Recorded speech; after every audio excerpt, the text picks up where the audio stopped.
Kalen was a master weaver in a village famous for its beautiful tapestries. For 40 years, his skilled hands had created stunning scenes of forests and mountains that were sold to kings and merchants. His identity was his work, but a sudden fire swept through his workshop, reducing his looms, his yarns, and his life's work to ashes. The villagers were sympathetic, but they whispered, "It is a tragedy. He is too old to start again." Kalen felt this truth in his bones. He saw not just ashes, but the ghost of his former self. For weeks he sat in the ruins, paralyzed by grief. One morning, as sifted through the charred remains, his fingers found something. It was a single, small shuttle, carved by his father, blackened by smoke but still intact. It was a quiet sign he couldn't ignore. With the little money he had, he didn't buy new, expensive silks. Instead, he bought the only things he could afford: odd lots of yarn, some coarse, some in dull, unconventional colors: charcoal gray, muddy brown, ash white. The villagers watched, confused, as he built a simple, makeshift loom. What can he possibly make with such ugly materials? They wondered.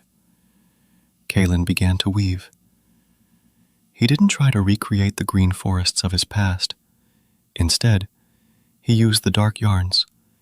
He wove the deep, dark gray of a night sky. He wove the rough, brown texture of scorched earth. He wove thin, silver threads like distant stars peeking through smoke. As the tapestry grew, a picture emerged. It was not a scene of idyllic beauty, but one of profound resilience. It showed a landscape after a fire, dark and quiet, but under a sky filled with brilliant, hopeful stars. It was a story not of loss, but of finding light in the deepest darkness. When he finished, the tapestry was unlike anything the village had ever seen. It was more powerful and moving than any sunny mountain scene. A wealthy art collector, passing through the village, saw it and was brought to tears.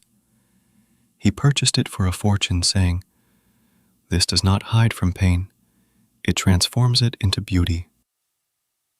Kalen, the old weaver, had not just rebuilt his career. He had discovered a deeper truth: that our greatest struggles can become the very materials for our most authentic and powerful creations. His new beginning was not a weaker copy of his old life. It was a stronger, wiser, and more hopeful version.